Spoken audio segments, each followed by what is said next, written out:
Vous avez quand même prévu la franchise médicale, ce qui est un problème aussi pour le pouvoir d'achat des gens. Et ça veut dire aussi que ça va les pousser à avoir des assurances privées et peut-être à aller vers une médecine à deux vitesses. Bon, c'est une affaire compliquée, il faut essayer d'en parler simplement. Une participation forfaitaire de 50 centimes par boîte de médicaments, de 50 centimes sur les actes paramédicaux et de 2 € sur les transports sanitaires. Je souhaite d'abord un plafond global annuel de l'ordre de 50 €. 4 € par mois. Qui va oser me dire?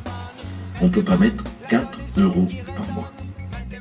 Je sens la base qui cartonne, la guérison je te la donne.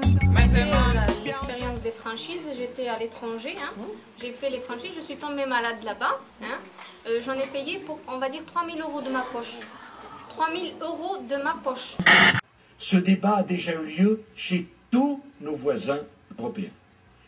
C'est que les franchises, on a calculé grosso modo, le SMG, d'ailleurs ce fameux syndicat de médecine générale qui est à la base de ce collectif unitaire, a calculé que pour chacun, les franchises coûteraient entre 400 à 500 €, mais ceux qui ont une assurance complémentaire, ça ne leur coûtera de leur poche que 110 € par mois.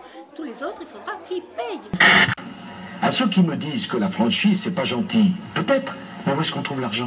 Trouver des moyens. Oui, il faut trouver des moyens. Mais déjà, quand l'État fait des exonérations de charges, l'État a un passif avec l'assurance maladie. Il doit rembourser, je crois, aux environs de 20 milliards d'euros à l'assurance maladie. Il n'y a pas de trou de la sécurité sociale. Il y a un détournement des fonds, mais il n'y a pas de trou. C'est bien clair, on se bat bien là-dessus.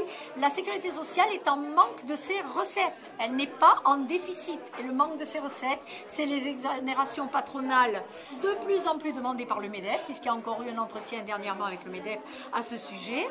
C'est quand même 23 milliards d'euros cumulés. Le financement intégral des hôpitaux à l'activité. Il y a eu des réformes de l'hôpital public, ils ont mis en place une nouvelle, ce qu'on appelle la T2A, une nouvelle mode de budgétisation de l'hôpital public. Les conséquences, c'est-à-dire qu'en France cette année, à la fin de l'année, l'ensemble des hôpitaux français, le déficit va atteindre 400 millions d'euros. À Toulouse, le CHU va finir avec 20 millions d'euros. Les conséquences pour vous et pour nous, pour tous les usagers. C'est-à-dire, cet été, par exemple, la PASS, à l'hôpital Lagrave, qui est la permanence d'accueil santé et soins pour les personnes précaires, a fermé tout le mois d'août.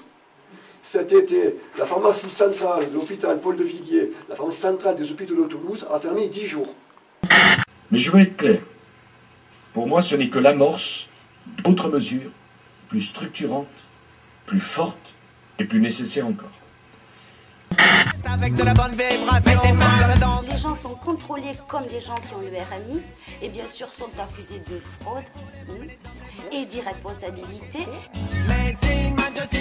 Il ne s'agit pas de nous faire consommer moins, il s'agit de nous faire consommer plus, mais payer plus de notre poche.